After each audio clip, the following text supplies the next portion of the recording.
episode 728 of the podcast that is Sweeping America, the Outdoor Sports Podcast presented by Memphis Sportsbook. It is Wednesday, June 28th, 2023. People, I hope everybody is having a great day. And if you're wondering, Torres, why is this episode dropping so late in the day? It's what, about 3 o'clock in the afternoon, 2 o'clock whenever you're listening? Well, here's the deal. I had heard on late Tuesday we were going to get matchups for the first ever SEC-ACC Basketball Challenge on Wednesday morning. And so I said, rather than rush out the show, let's wait. Let's take a deep breath. Let's see if those matchups come out and let's react to them in real time. So about 11 a.m. Eastern time, we get those matchups. And this is what we're going to do. We're going to talk about all the big games, all the big matchups, where they're being played, how they're being played, all that good stuff, and really look ahead to what should be one of the signature events with some of the signature games on next year's college basketball calendar. From there, we'll take a quick break. We'll come back. More college hoops. Don't always intend to talk this much hoops this late into June, but Tre Mitchell is committed to Kentucky since the last time I recorded. Jahvon Quinerly is in the portal. Jordan Brown has committed to Memphis. So there's still activity in the portal. We'll discuss some of that. And then finally, we will wrap some really sad news, actually, as Ryan Mallett, the Arkansas legend, former New England Patriot, passed away late Tuesday.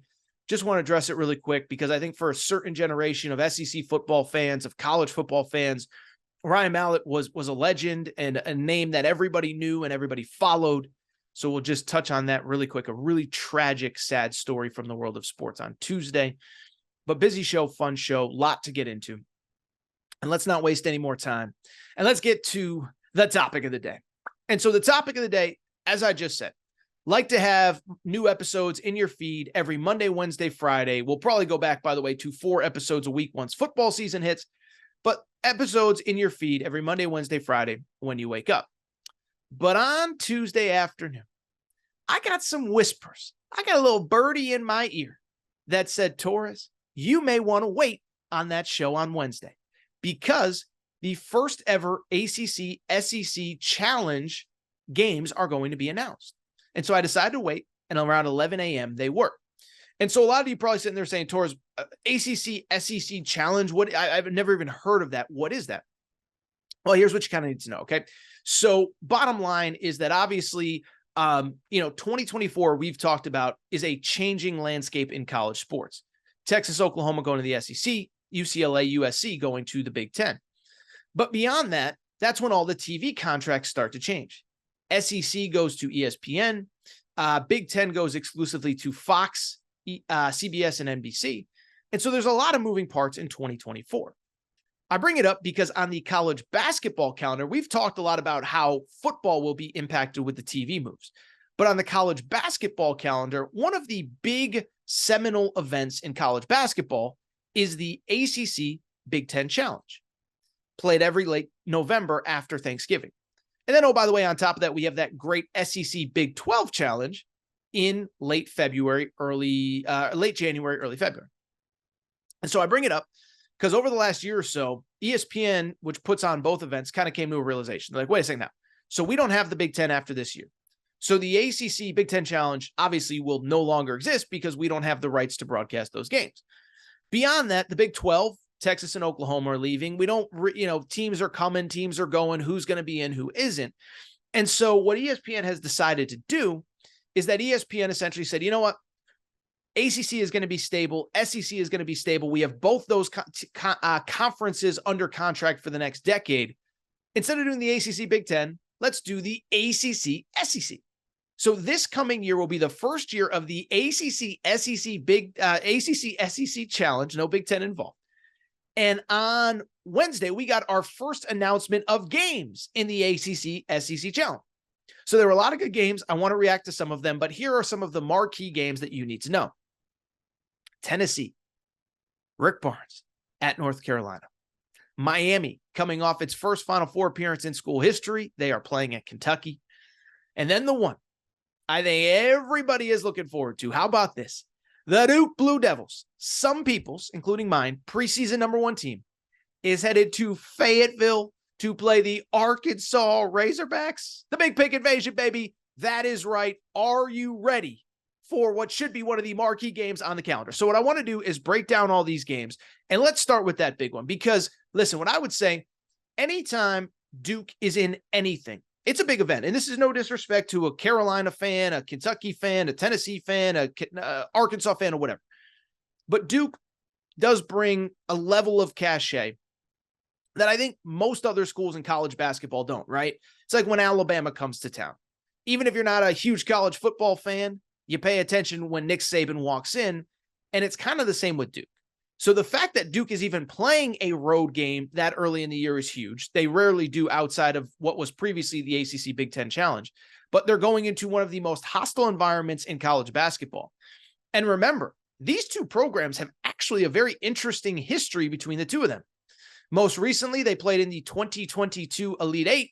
That was the Paolo Banchero, Mark Williams Duke team that made the Final Four in Coach K's final year. They beat Arkansas to get to the Final Four. But also, as importantly, more importantly, for those historians of college basketball, 1994, national championship game, Charlotte, North Carolina. Arkansas beats Duke to claim their only national championship in school history. The president of the United States, Bill Clinton, I believe, was in the building that day. So I have a buddy who listens to this show. He says, man, I love that Arkansas matters again. I remember when Bill Clinton was at all those big games. Well, Bill Clinton might be making an appearance at Bud Walton Arena here in late November, because we have a fascinating matchup between two programs with history. Arkansas does not like Duke, and this is just going to be a classic, okay? This will be a classic with two teams that I believe will start the year in the top 10. I actually have both in my top 5 to start the season.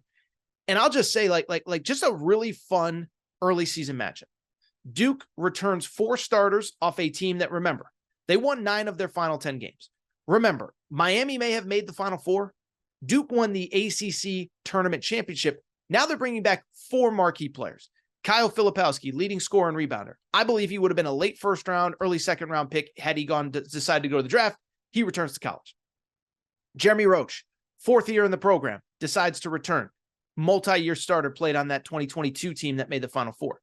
You have, oh, by the way, Tyrese Proctor, a projected lottery-ish type pick next year, returning for a sophomore season. Mark Mitchell, really good player. So you add in all those guys. Number 2 high school recruiting class in the country. Duke's going to be loaded, but you know who else is going to be loaded? The Arkansas Razorbacks. Arkansas, we've talked about them all offseason, cleaned up in the portal. L. Ellis from Louisville, Tremont Mark from Houston, Keon Menefield from Washington. Oh, by the way, they're already returning Trevin Brazile, Devo Davis, Jalen Graham, former All Pac-12 player at Arizona State. So just a fascinating matchup. And when I talk about a building that's going to, the roof is going to blow off, we've seen big games at Bud Walton. We saw when Auburn was number 1, fans rushing the court. We've seen other marquee matchups, but this might be the biggest one of all.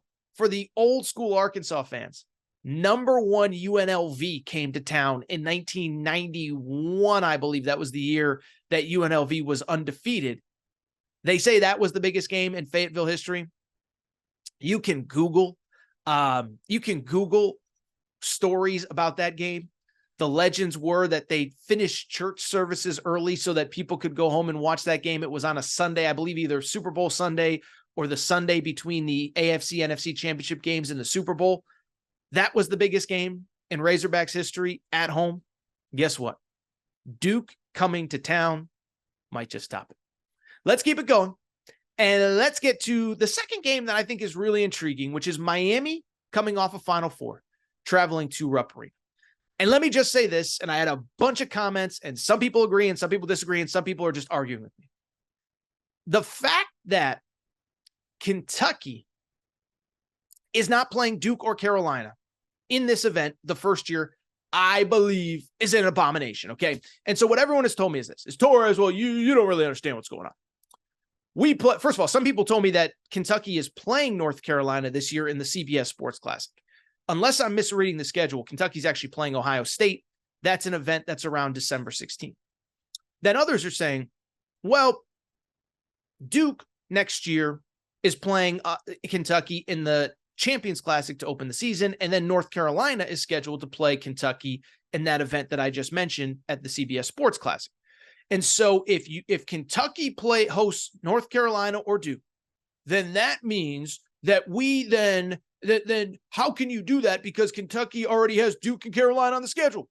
Well, here's the bottom line. Here's all you need to know. Go back and look at the history of the ACC Big Ten Challenge and the ACC-SEC or the SEC Big 12 Challenge. You don't play the same two teams every year.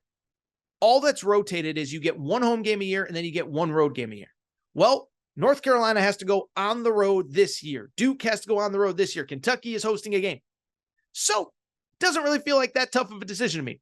Send Carolina to Kentucky because I believe, listen, and I have people say, well, it's because Kentucky doesn't look as good on paper this year, and it's because they're struggling in this program and that. Here's my mind.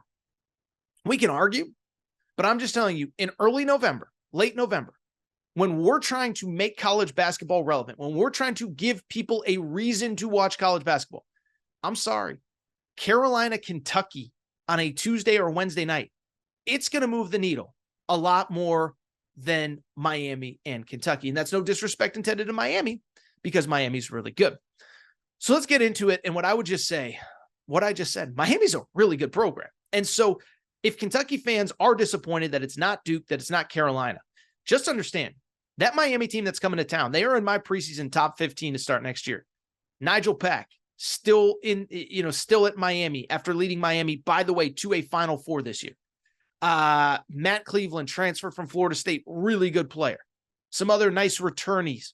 Wooga Poplar, if you remember him, he had a big NCAA tournament. Bensley Joe. Miami is a really good basketball team, and Kentucky fans, just be ready to go because that's the kind of team that can beat you if you're not ready. Same time, I'll say this. Kentucky is going to have its hands full with its early portion of the schedule. They open against Kansas in the Champions Classic. Miami now at home. Gonzaga is slated to return to Lexington after the game that was played in Spokane this past year. So they got a loaded schedule. Oh, by the way, Ohio State, I believe, will be that Champions Class or CBS Sports Classic game. So this Kentucky team the pieces are coming together. We're going to talk about Tre Mitchell committing in a minute. I'm telling you, fascinating, interesting, intriguing Kentucky team that, oh, by the way, if you're not ready to go, you're going to take some L's early. But hopefully with the additions of the veterans, of Tre Mitchell, of Antonio Reeves, I think this is actually going to be a really fun game. And I believe Kentucky is now in much better shape and much better equipped to handle a good Miami team now than they would have been a few weeks ago. The other marquee game, listen, and I think part of why some of these games don't feel as big, the ACC isn't living up to their end of the bargain. Syracuse is down. Georgia Tech, historically great, is irrelevant. Louisville, we'll get to in a minute, is obviously coming off a historically bad year. So outside of Duke and Carolina, there aren't a lot of teams that get you super excited. One team that obviously always gets you excited is North Carolina. I'm actually wearing the Carolina baby blue. No intention there. They host, Tennessee in that game. That's another big one. And I'll say this, first of all, Tennessee's going to be really good. Tennessee is really good. A lot of guys back from last year's team, Vescovi and Josiah Jordan-James came back. Zakai Ziegler, hopefully he's back from injury. Toby Awaka, by the way, playing in the U19 World Championships right now, is killing it. They're going to have a really good team. They also bring in Dalton Knecht, of course, the transfer from Northern Colorado. Chris Ledlum, the transfer from Harvard. This is also a sneaky important game for Carolina. Carolina, listen, I've said it a few times over the course of the spring and the summer. Hubert Davis, like if he has another really bad year, like if they miss the NCAA tournament this year, I'm not saying he's getting fired. I think it's probably in the realm of possibility, though. And so you start looking at Hubert Davis. They have struggled early in seasons. 2 years ago, they bounced back to make a Final Four. Last year, they took 2 losses at the event in the PK 85 event in Portland. They cannot start off slow this year. They need to be playing good basketball. That's a really tough matchup with a really good Tennessee team. That is one, I get why Duke, Arkansas is intriguing. I get why Miami and Kentucky is intriguing. North Carolina is going to kind of need this win. They're going to be playing a very, very, very good Tennessee team. And then obviously if Tennessee wins, you start stacking up wins for what could be a very impressive resume and what should be a very good SEC. Just a couple other notes on these matchups. First of all, game that I think doesn't feel sexy on paper, but will be Virginia against Texas A&M. Again, I'm not claiming that, we're going to be telling our grandkids about that one. But what I will say is Texas A&M has a chance to be very good. They return most everybody off of a team that made the finished second in the SEC last year. Virginia, of course, is Virginia. So that'll be an intriguing one. Ole Miss at NC State. Remember, Ole Miss, this will be probably the first marquee game of the Chris Beard era at Ole Miss. Clemson at Alabama. This is what I'm a little disappointed in. Is there not somebody more interesting we could have gotten for Alabama? I mean, Syracuse is more interesting. Virginia, I mean, you talk about a clash of styles. We couldn't have gotten Virginia and Alabama. We couldn't have gotten Florida. I don't know. You just look at the teams that could have possibly been. Clemson doesn't really move the needle for me. Kind of disappointed we didn't get something more intriguing there. Auburn hosting Virginia Tech should be an interesting matchup. I think Auburn has a chance to be pretty good. But those are really the matchups that you need to know. By the way, Syracuse playing LSU next year in that matchup. But I wish we could have gotten something a little bit more intriguing for Alabama. And then finally, let me say this. I think the thing worth noting, because there are only 14 SEC teams next year and 15 ACC teams, it means that one ACC team is getting left out. How about Louisville? You talk about a program that is going in the wrong direction, coming off a last place finish. Louisville couldn't even get a game in this event. Louisville will be sitting home. All right, that's what I want to do. Take a quick break, come back. And when I come back, we're going to switch gears. We're going to talk about the portal. Tre Mitchell is a Kentucky Wildcat. What does that mean for the 2023-2024 Cats? Jahvon Quinerly in the portal. Who else? Jordan Brown commits to Memphis. We're going to discuss that. And again, of course, the tragic passing of Ryan Mallett. We need to hit on that very briefly. Be right back. All right, we'll get back to the show in a minute. But before we do, I want to welcome back our presenting sponsor, Betfred Sportsbook, and the Betfred Sportsbook app. The NBA playoffs are here, and nobody has you covered quite like Betfred. By now, you know Betfred's story. Started in 1967 in the UK. Over 1,200 shops in the UK. They have since come to the United States and made a major splash. They are not only the presenting sponsor of the Aaron Torres podcast and all things Aaron Torres media, but also the Cincinnati Bengals, the Colorado Rockies, the Denver Broncos. And what I love about Betfred Sportsbook is that nobody takes care of their customers quite like Betfred. You've seen the Betfred Sportsbook suite at Bengals games. It is hopping. We have sent listeners of this show to Denver Broncos VIP tailgates. Betfred bettors have thrown out first pitches at Colorado Rockies games. Again, nobody takes care of you like Betfred Sportsbook does. And here is what they are doing for the NBA playoffs. How about this for a deal? Bet $50 on any game all playoffs long. Get up to $1,111 in free bets. Here's how it works. Download the Betfred Sportsbook app. Bet $50 on any game. You automatically get $111 in free bets. But beyond that, here is what else Betfred does for you. They're going to give you up to $200 in insurance for the first 5 weeks that you're a Betfred customer. So maybe you make a bad pick. We all do. We've all been there. Trust me. You followed my picks in March Madness. It happens. So you bet 200, doesn't work out. Get 200 insurance for the first 5 weeks that you are a Betfred customer, equating up to $1,111 in free bets thanks to Betfred. Again, nobody takes care of you like Betfred does. Love working with them. They are the presenting sponsor of the Aaron Torres pod. Tell them Torres sent you. Download the Betfred Sportsbook app right now. Hey, I'm back. Gonna be back. Do want to get into, switch gears, talk about something that we have discussed quite a bit here on the Aaron Torres pod and something that we specifically discussed on Monday's episode. So if you listen to Monday's episode, and really if you've listened to the last couple weeks, obviously the big story in college hoops has been the situation at West Virginia. You don't need me to tell you all of the details. Bob Huggins gets arrested. Bob Huggins resigns. They go through this weird thing where for a week they think they're going to get a legitimate candidate for the coaching job, even though I said day one they wouldn't. And then finally this past weekend, they decided that they were going to hire from within and hire an interim coach. Okay, cool. No big deal.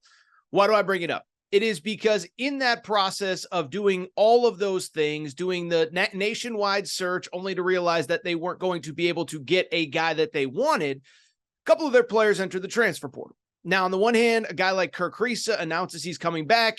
Good for West Virginia. They finally make the interim move, and they keep one of the most important pieces on their roster in Kirk Risa.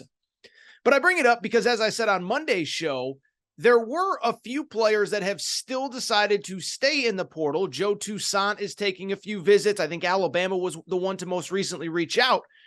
And on top of that, there was a guy named Tre Mitchell that, after entering the portal on Friday, was already planning to visit Kentucky this past weekend. And so I said, credit to West Virginia, glad they got their house in order, but they waited too long. And I said, I believe that Tre Mitchell, even though he obviously had the option to come back to West Virginia, I said, I believe that he was ultimately going to end up committing to Kentucky. His family has ties to John Calipari. He's from Pittsburgh. Calipari's from Pittsburgh, so the roots run deep. And he had already scheduled a visit to Kentucky this weekend. Said I thought Kentucky was the favorite, said I thought he would ultimately land there. Well, on Monday afternoon, Tre Mitchell decided he didn't need to wait any longer, and he announces that he has, in fact, committed to Kentucky. So on the one hand, this is obviously not good news for a West Virginia squad that I believed was going to be in the top 25 to start the season if they retain their whole roster. But on a positive note, credit John Calipari again. Had guys like me, and I got to own it, criticizing him all spring. What is going on with this roster? What is going on? How are you going to fill this roster? June 1st, they had 7 scholarship players. They have since added 4 players, 2 veterans, and all of a sudden, I'm here to tell you, with the addition of Tre Mitchell on top of everybody else, this again looks like a top 8, 10, 12 team in the country, and one that can compete at the highest levels of the sport. Will they? I don't know. But I know they have the capability of doing so. So first of all, when it comes to Tre Mitchell, I really like his game. Now, listen, he's not a put a team on your back and get you 22-11 kind of guy, but Kentucky doesn't need that. What they needed is exactly what he provides. 11.5 points per game at West Virginia, 5.5 rebounds, but also a guy that can space the floor as well. 34% three-point shooting. He's a guy who is a veteran, has done it, has been in college basketball for a while now, 2 years at UMass, a year at Texas before ultimately leaving in the middle of the season. And then this past year at West Virginia, where I really felt like he got comfortable. He was at home. He found a role in a coach and a program that fit him. And obviously it's unfortunate that of what happened at West Virginia, but also you talk about a great landing spot for him as well. You know, I'll tell you this, is sometimes I spend way too much time talking about the impact of a player on a program, but for this player in specific, Tre Mitchell, it's kind of a perfect spot because obviously Kentucky has dealt with injuries in the front court. They're kind of thin. And so he is a plug and play. He is going to get his shots, his opportunities, his minutes, you name it. And more specifically, I believe that while it's a great fit for him, as I just said, I think it is a great, great, great fit for Kentucky. And most importantly, he fits 2 very, very, very, very important needs for these 2023-2024 Wildcats. First of all, this team just desperately, desperately, desperately needed big bodies for the coming season. I've gone through this roster a few times. You don't need me to tell you all the details. But one, probably your most skilled big man, Aaron Bradshaw, 6'11", 7'1", somewhere in that range, freshman from New Jersey, unfortunately just underwent foot surgery just a few weeks ago. Now, the reports are that he could be back for the start of the season, and he probably expects to be back for the start of the season, but you just never know. Big guy, NBA draft prospect. You never want to rush a kid like that, so you just don't know if he'll be ready. Obviously, if the people around him, and we've talked about those people around him at his agency, the agency that represents him, how willing they will be or how excited they will be to rush him back, let alone play him at all. So yeah, Aaron Bradshaw's hurt. Agana Onyenso, I believe, is a developing big man, but is still more raw, toolsy, defense more than offense. So now you add a Tre Mitchell to the mix, who I believe, again, he's not a 22-14 guy, but can he get you 15, 16 a night in the SEC? I believe that he can, especially with the opportunity that will be provided of him. He's a guy that's going to get plenty of shots, plenty of opportunities, can stretch the floor, can play down low, can kind of hit that mid-range jumper.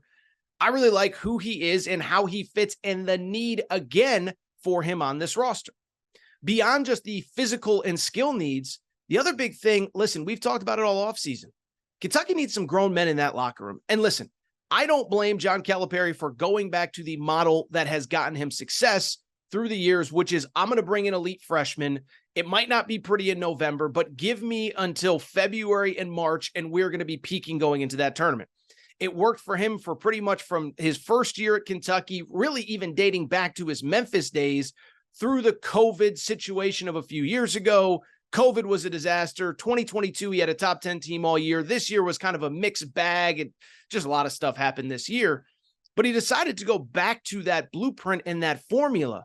But he still, even if you have elite players, and I believe they have upwards of 3 potential lottery picks in next year's draft, you still need those difference-making veteran guys. Those guys who have been in college basketball, understand what it takes, don't get too up, don't get too down. And now you add Tre Mitchell on top of the fact that you also returned Antonio Reeves just a few weeks ago. Antonio Reeves, of course, was a guy who averaged 14 points per game last year, was a guy who was one of the best players, I would argue one of the best guards in college basketball late in the season, 37 points against Arkansas and Fayetteville, 22 against Vanderbilt in the SEC tournament, 22 against Providence in the opening round of the NCAA tournament. And so now all of a sudden, I think you just literally added 14, something to the neighborhood. So Reeves averaged 14, Tre Mitchell averaged 11. It's not an exaggeration to say that at minimum, you just added 25 to 30 points in your starting lineup. And all of a sudden, you again have a team that is built to compete at the highest levels of college basketball. And so to me, that's probably the biggest takeaway. You add Reeves, you add Tre Mitchell on Monday. You added the 2 freshman role players, Jordan Burks, who I believe is a potential NBA player down the road 2 or 3 years, and Joey Hart, who the reviews are already coming in strong on him. You got yourself an interesting squad. And let me even take a minute and let me do the apology tour, right? Listen, one thing about me, I own when I get stuff wrong. And I don't know that I was wrong on Calipari. I think my frustration in April and May was a sentiment shared by Kentucky fans. You go into June again with 7 scholarship players. It's cause for concern. But credit to John Calipari because in the last month, he rallied. Now, I understand part of it was because Bob Huggins got arrested. But listen, something was going to happen. Some opportunity was going to present itself, and something was going to become available to him. And credit to him for taking an obviously unfortunate situation at West Virginia, but saying, listen, if we don't move now, somebody else will, and we have to do what's best for this program, not sit around and wait for what West Virginia wants to do. And so after criticizing him for all of April and all of May, credit to Calipari for adding 4, I believe, players that will have impact this season. Tre Mitchell and Antonio Reeves, I believe, will both be starters for this year's team. And that's on top of, oh, by the way, what is already a great freshman class. And so listen, I get a lot of stuff wrong. But I also say this, I never had Kentucky as low as other people did, even in the darkest moments. I saw top 25s that didn't have Kentucky ranked at all. I said, wait a second now.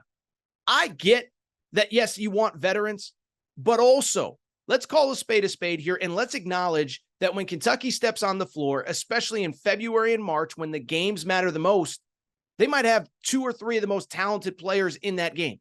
DJ Wagner is going to be a lottery pick. Justin Edwards is going to be a lottery pick. And so you add those 2. Hopefully you have Aaron Bradshaw back by the middle of the season. Rob Dillingham is a plug-and-play guy that is going to get his buckets, going to score. He's going to be a little bit out of control at times, but at the same time, he's going to be able to get you buckets when you need it. And, of course, Reed Sheppard, the 5th McDonald's All-American caliber player on this roster. Reed Sheppard was a McDonald's All-American. By technicality, Rob Dillingham wasn't, but you get the point. Is that 5th top 25 prospect. Listen, all of a sudden, I like this roster, and I like the lineups that you can now roll out. You could play Mitchell at the 5, the kid who just committed today, with a backcourt of either DJ Wagner, Justin Edwards, and Rob Dillingham, DJ Wagner, Justin Edwards, and Reed Sheppard. You can go big and play Ogana Onyenso at the 5. You can also hopefully get Aaron Bradshaw back and maybe play him at the 4 and Mitchell at the 5, whatever it is. But now, you have veterans, you have versatility, and you have guys that can put the ball in the basket with just about anybody in college basketball. So I'm not saying that this move today makes Kentucky the favorite and print up the 40-0 t-shirts. That's not what I'm saying at all. But as of about 3 weeks ago, it looked like Kentucky was going into the season completely undermanned. And now all of a sudden I see a team. I don't know if night one, when they play Kansas early in the season in the Champions Classic.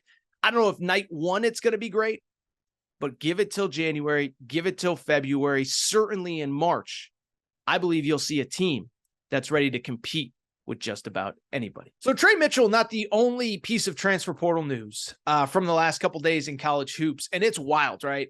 It is now June 28th, 2023. And we are still talking transfer portal news. But on Sunday, after I had finished recording Monday's show, late night, it was probably about 8:30, 9 o'clock Eastern time. Did you see that Jahvon Quinerly, a very key part of two SEC championship teams at Alabama, and really just a well-known player dating back to his recruitment back in 2018, announced that he was going to transfer and leave Alabama? And for people who are kind of like confused, like Torres, you went back in May, you said there was the deadline to enter the portal. How are players still entering the portal? Well, if you remember, and we talked about this with Antonio Reeves, May 11th was the date in which any undergraduate player who wanted to transfer had to announce that they were leaving their school. And so that was why March and April were so busy, is because you had to get your name in the portal before May. That's why Hunter Dickinson transferred when he transferred. It's why Arthur Kaluma put his name in the portal before he transferred. So you go on and on down the list. Virtually everybody had their name in May. But I bring it up because there was a little caveat to that rule, and that was that graduate transfers did not have to be in the portal by May 11th. They could enter at any point. And when I mean any point, I literally mean any point. And it was funny because last week I was actually talking to somebody in college hoops, and I said to him, okay, so I know that May 11th was the undergrad deadline. And I know that there's no deadline for graduates, but there has to be like a deadline, right? Like maybe it's August 1 or July 1 or whatever, but there has to be a deadline.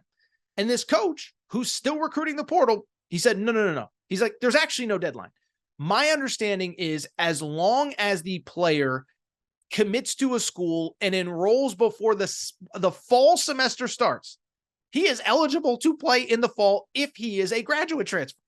And so in theory, you can see more players, as long as they're graduates, entering the portal this time of year. That's why the Antonio Reeves situation was so fascinating. He was clearly trying to fast track a couple classes so that he could graduate in time to enroll somewhere else.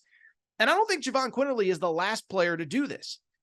It is a concern right now in college basketball. And I'm not here to litigate, should grads have different rules and da-da-da-da. I think this rule will eventually be amended. I'll be blunt. I do think it is a little bit ridiculous. I am all for player rights and player movement and all that good stuff.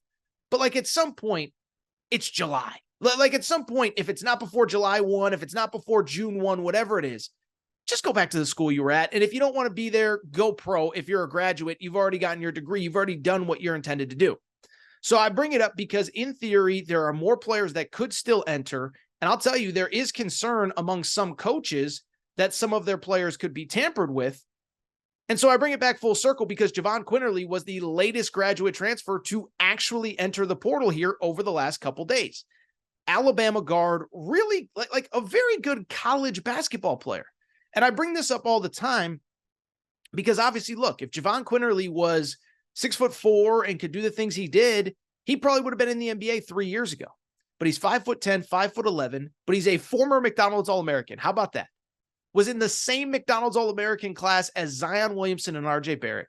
Went to Villanova for a year, was part of the investigation, had initially committed to Arizona, ends up at Nova, and then over the last 4 years spent time at Bama. And to me, it's a little bit sad that he decided to leave Alabama because at the end of the day, I think he would have gone down as a program icon. Was part of, as I said, 2 SEC regular season championships, 2 SEC tournament championships. Was a key cog on some of the best teams in Alabama history, 2 Alabama teams that have made a Sweet 16, but he decides to leave, and now somebody is going to get a really good guard late. Remember, last year he was coming off major knee surgery, but by the end of the season, he was a really good player. SEC tournament, NCAA tournament, he is inserted into the starting lineup.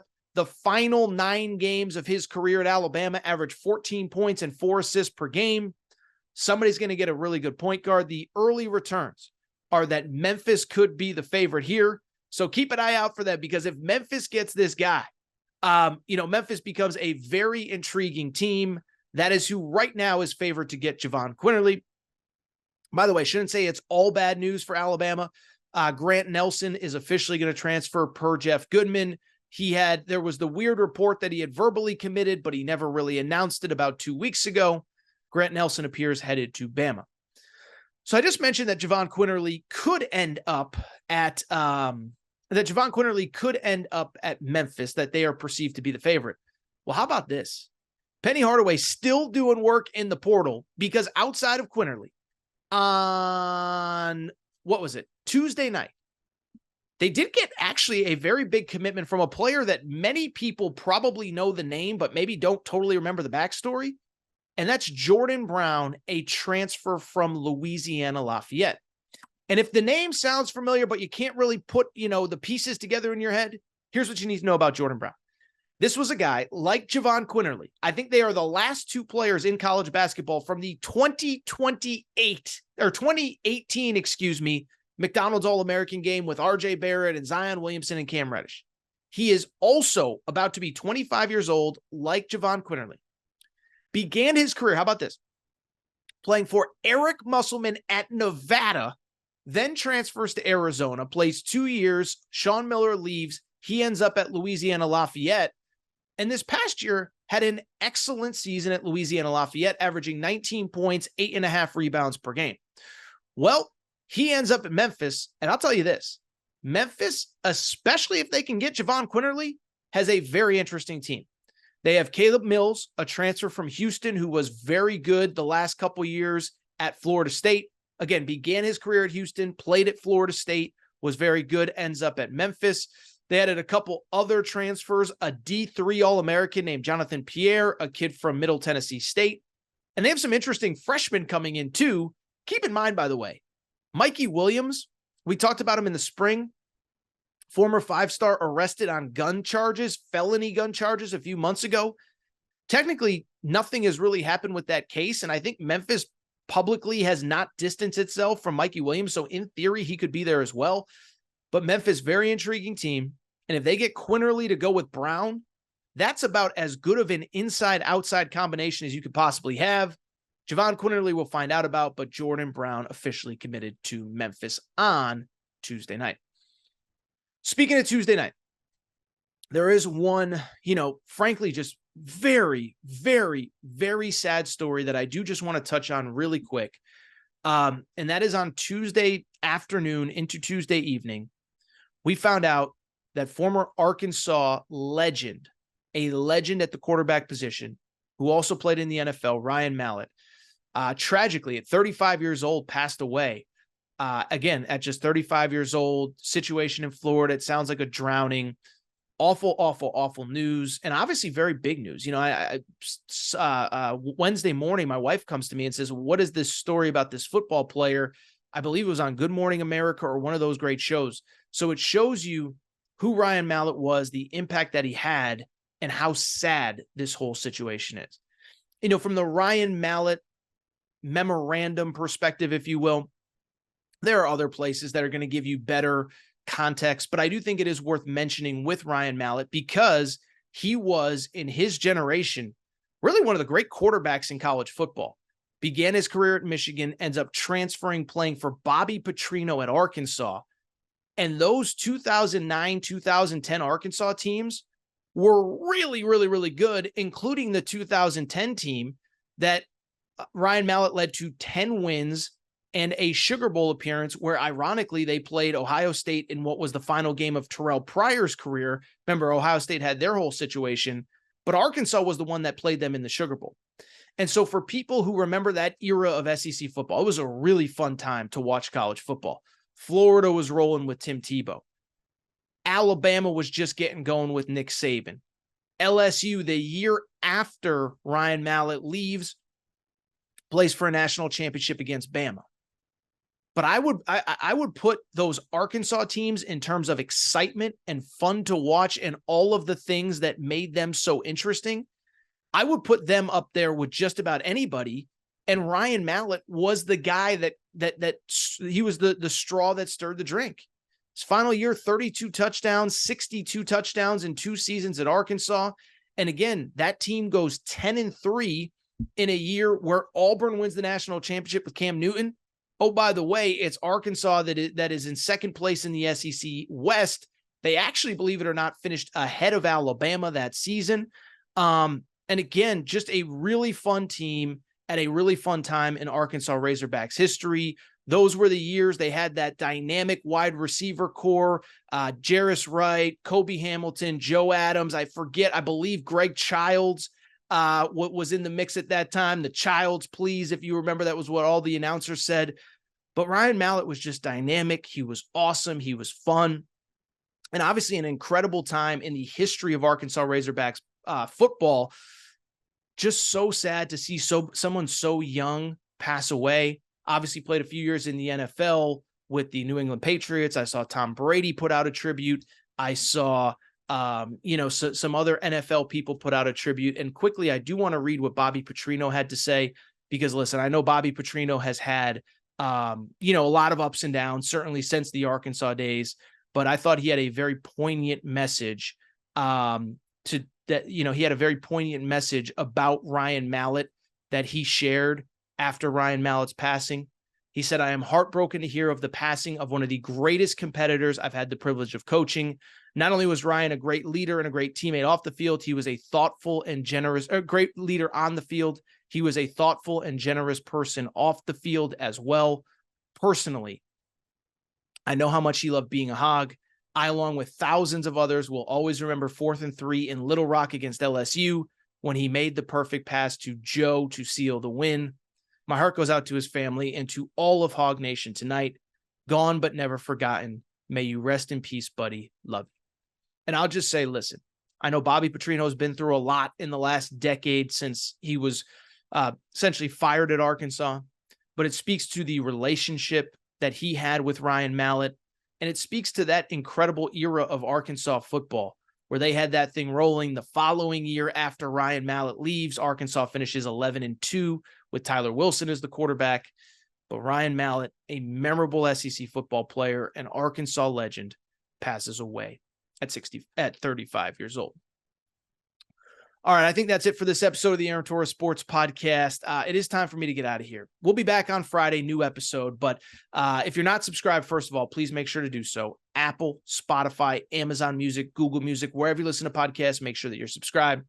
Also, make sure to rate and review the show. Go ahead, give us a quick 5 stars. Let us know what you like, what you don't like, all that good stuff.